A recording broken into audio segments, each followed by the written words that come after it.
ఎన్నో రకాలుగా కాపాడుకుంటున్నటువంటి ఆ దేశ అధ్యక్షుడు ప్రధాని నెతన్యాహు రష్యాతో మాట్లాడుకొచ్చాడు. ట్రంప్ కంటికి రెప్పలా ఇజ్రాయెల్ని కాపాడుకోవడం అందరికీ తెలిసిందే. ఇజ్రాయెల్కి ఆయుధ సామాగ్రి పంపించడం, ఇరాన్ యుద్ధంలో ఇరాన్పై దాడి చేసి ఇజ్రాయెల్ని కాపాడడం, ఇజ్రాయెల్కి చేయూతనివ్వడం, ఇజ్రాయెల్కి రకరకాలుగా ఇందు గలడందులేడని ఎందెందు వెతికినా అందందు గలవడన్న చందంగా ఇజ్రాయెల్కి ఆ స్థాయిలో సహాయ సహకారాలు అందించిన ట్రంప్ ఇప్పుడు ఎవరికైతే సహాయం చేశాడో ఆయన ట్రంప్కి షాక్ ఇచ్చాడు. నెతన్యాహు రష్యా అధ్యక్షుడితో ఫోన్లో మాట్లాడుకొచ్చారు. ఇజ్రాయెల్ ప్రధాని నెతన్యాహు రష్యా అధ్యక్షుడితో పుతిన్తో ఫోన్లో మాట్లాడడం ఇప్పుడు ట్రంప్కి బిగ్ షాక్ ఇచ్చినట్టు అయింది. ఏంటి, రష్యాకి అమెరికాకి మధ్య ఎన్ని విభేదాలనే చూసాం. అక్కడ ఆయిల్ కొన్న దేశాలపై టారిఫ్ వేస్తున్నాడు, ఆ దేశంపై టారిఫ్ వేస్తున్నాడు. ఉక్రెయిన్ రష్యా యుద్ధంలో యుక్రెయిన్కి వన్ సైడ్గా సపోర్ట్ చేస్తున్నాడు అమెరికా అధ్యక్షుడు డొనాల్డ్ ట్రంప్. ఈ సమయంలో తను అన్ని రకాల సహాయం చేసిన నెతన్యాహు ట్రంప్ ఇప్పుడు పుతిన్తో మాట్లాడడం ఒక రకంగా ట్రంప్కి షాక్ అనే చెప్పాలి. ఇరాన్ ఇజ్రాయెల్ యుద్ధంలో ఒక రకంగా ట్రంప్ డైరెక్ట్గా ఇరాన్పై దాడి చేసిన తర్వాత మళ్ళీ ఒక యుద్ధానికి ముగింపు పలకడానికి అన్ని రకాల బ్యాక్ ఎండ్ సహాయ సహకారాలు చేసింది, యుద్ధానికి ఫుల్ స్టాప్ పెట్టడానికి అన్ని రకాలుగా ఉపయోగపడింది పుతినే. కానీ దాన్ని ట్రంప్ అకౌంట్లో వేసుకున్నాడు. నేను దాడి చేశాను కాబట్టే ఇరాన్ వెనక్కి తగ్గి తోక ముడుచుకుంది, లేకపోతే ఇరాన్ ఎక్కడ ఊరుకుంటుందా అని ట్రంప్ చెప్పుకొచ్చే ప్రయత్నం చేశాడు. కానీ దాని వెనుక ఉంది పుతిన్. ఇప్పుడు నెతన్యాహు కూడా అదే అనుకుంటున్నారు. మళ్ళీ ఇరాన్ ఇజ్రాయెల్ గొడవ ఎందుకు, ట్రంప్ రావడం ఏంటి, ఇరాన్తో గొడవ ఏంటి, ఇరాన్లో అసలు ఏం జరుగుతుంది, ఎలా కాపాడుకోవాలి, అలీ ఖమేనీ నాపై దాడి చేస్తామని అన్ని పంచాయతీలు ఎందుకు, సరిగా మాట్లాడుకుందామని చెప్పి ఒక మధ్యవర్తిత్వం వహించవయ్యా, నువ్వు పెద్ద మనిషితనం తీసుకోమని చెప్పి పుతిన్తో అడిగాడంట నెతన్యాహు. సో పుతిన్ కూడా చెప్పుకొచ్చాడు, I'm ready to take an initiative step to keep a full stop to this happening issue అని చెప్పి పుతిన్ కూడా చెప్పుకొచ్చారు.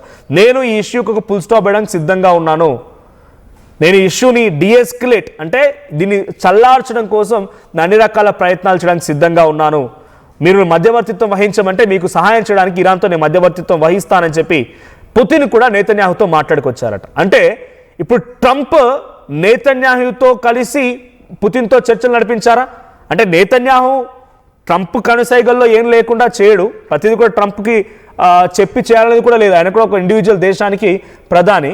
కానీ ఇజ్రాయెల్ నెతన్యాహు డెఫినెట్గా ట్రంప్ సహాయ సహకారాలతోనే కొంత ముందుకు వెళ్తున్నాడు, అన్ని రకాలుగా చేదోడు వాదరుగా ఒకరి తర్వాత ఒకరు ఉన్నారు కాబట్టి సో డెఫినెట్గా నెతన్యాహు ట్రంప్కి చెప్పే ఉంటాడు. సో లేదంటే ట్రంపే నెతన్యాహుతో చెప్పి ఇక్కడ పుతిన్తో మాట్లాడమని అనుంటాడు. సో నెతన్యాహు పుతిన్తో మాట్లాడిన తర్వాత ఇంకో కీలకమైన పరిణామం ఏంటంటే ఇరాన్తో కూడా నెతన్యాహుతో మాట్లాడిన తర్వాత వెంటనే అటు ఇరాన్తో కూడా ఇరాన్ ప్రెసిడెంట్తో కూడా మాట్లాడుకొచ్చారు పుతిన్. సో ఇరాన్ ప్రెసిడెంట్తో మాట్లాడినప్పుడు అక్కడ కూడా ఇదే రకమైనటువంటి పెద్ద ఎత్తున ఒక చర్చ జరిగిన అంశం ఏంటంటే మీ దగ్గర ఏం జరుగుతుంది, అసలు వాట్స్ హ్యాపెనింగ్ విత్ యూ, ఏం జరుగుతోంది అక్కడ, మీరు ఎటువంటి విధంగా దాన్ని కంట్రోల్ చేయడానికి ప్రయత్నం చేస్తున్నారని చెప్పి పుతిన్ అయతుల్లా అలీ ఖమేనీ దగ్గర ప్రెసిడెంట్ మసూద్ పెజిషికియాన్ మసూద్ పెజిషికియాన్తో మాట్లాడుకొచ్చారు, ఇరానియన్ ప్రెసిడెంట్ ఆయన. సో ఆయనతో కూడా మాట్లాడుకొచ్చారు. సో డిఎస్కలేట్ ఈ యొక్క విషయాన్ని చల్లార్చడం కోసం, కొంత దీన్ని కంట్రోల్ చేయడం కోసం ఈ రీజన్లో ఇటువంటి అలజడులు, ఇటువంటి మిడిల్ ఈస్టర్న్ కంట్రీస్ సో ఇటువంటి అలజడులు, ఇటువంటి ఆందోళనలు లేకుండా చేయాలన్నటువంటి ప్రయత్నం నేను కూడా చేస్తూ ఉన్నాను. సో వాట్స్ హ్యాపెనింగ్ దేర్ అని చెప్పి అడగడంతో పాటుగా సో నేను డిసెంబర్ 25 నుంచి ఎప్పటికప్పుడు ఇక్కడ క్షుణ్ణంగా పరిశీలిస్తున్నాను, అక్కడి విషయాలన్నీ గమనిస్తూనే ఉన్నాను. సో ఆ సంఘటనలో మీరు ఎటువంటి చర్యలు తీసుకున్నారంటే అడిగినప్పుడు ఇప్పటికే 3600 మందిని హతమార్చాము, ప్రభుత్వానికి వ్యతిరేకంగా అలీ ఖమేనీకి వ్యతిరేకంగా పోరాడుతున్న వారిని 3600 మందిని హతమార్చాము, సుమారుగా 280 లొకేషన్స్లో ఈ యొక్క అంతర్యుద్ధం కొనసాగుతుందని చెప్పేటువంటి మాటని అటు ఇరానియన్ ప్రెసిడెంట్ మసూద్ పెజెష్కియాన్ పుతిన్తో చెప్పుకొచ్చారట. అంటే ఇంతటి స్థాయిలో మరణాలు సంభవిస్తుంటే అలీ ఖమేనీ ఏమంటున్నారు మరి, అంటే ఇంకా మీరు ఈ సిచ్యువేషన్ని ఈ రకంగానే కొనసాగించాలనుకుంటున్నారా అంటే అక్కడ కారణం ఏంటంటే మెయిన్గా ఇరాన్లో ఎకనామికల్ రీజన్స్. సో అక్కడ ఆర్థిక మాంద్యం ఏర్పడడం, వాళ్ళ కరెన్సీ పడిపోవడం, $1 ఈజ్ ఈక్వల్స్ టు 14 లక్షల రియాల్స్, అంటే ఇరానియన్ కరెన్సీ 14 లక్షల రియాల్స్ కలిపితే $1, అంతలా ఆర్థిక మాంద్యం ఏర్పడింది, కుప్పకూలిపోయింది, కరెన్సీ మొత్తం పూర్తిగా శూన్యమైపోయింది. అటువంటి స్థితిలో మీరు ఇంకా ఎలా నిలదొక్కోగలుగుతున్నారు? అందుకే నేను హెల్ప్ చేయడానికి సిద్ధంగా ఉన్నాను, బట్ మీరు దాన్ని డిఎస్కలేట్ చేయడానికి ఒప్పుకుంటారా? నేను మధ్యవర్తిత్వం వహిస్తాను, ఇటు నేతన్యాహుతో మాట్లాడుకోవచ్చు, అటు ఇరాన్ ప్రెసిడెంట్తో మాట్లాడుకోవచ్చు, మధ్యవర్తిత్వం చేయడానికి నేను సిద్ధంగా ఉన్నాను, మీరు నేను చెప్పిన మాటను ఒప్పుకుంటారా అని చెప్పి అటు ఇరాన్ని అడగడం, అటు నేతన్యాహును కూడా నేను ఇనిషియేట్ తీసుకుంటాను, నేను డిఎస్కలేషన్ కోసం ప్రయత్నం చేస్తానని చెప్పి నేతన్యాహు కూడా భరోసా ఇవ్వడం కొంత ఇప్పుడు సెన్సేషన్గా మారింది. So US based human rights news ఏజెన్సీలు కూడా రంగంలోకి దిగుతున్నాయంట. మీరు ఎలా చంపుతారు? 3600 మందిని ఎలా చంపగలుగుతారు? ట్రంప్ ఏంటనంటే డైరెక్ట్గా ముందు నుంచి మాత్రం మేకపోతు గాంభీర్యాన్ని ప్రదర్శిస్తూ ఉంటాడు, వెనకాల మాత్రం పిల్లి కూనలా సైలెంట్ అయిపోతాడు. ఇప్పుడు ఆయనకు తెలియకుండా నేతన్యాహుపై కలిసే అవకాశం ఉందా? అటువంటి సిచ్యువేషన్ ఉంటుందా? గతంలో రష్యా ఉక్రెయిన్ యుద్ధాన్ని ఆపుతానని చెప్పిన నువ్వు ఇంతవరకు కనీసం దాన్ని ఊసేలేరు. ఆ యుద్ధం ఆగిందా? ఆ కోల్డ్ వార్ ఆగిపోయిందా? ఇది ఇంకా కొనసాగుతూనే ఉంది. అనవసరంగా లేనిపోని యుద్ధాన్ని మొదలుపెట్టించావు ఇప్పుడు ఇరాన్ ఇజ్రాయెల్ మధ్య.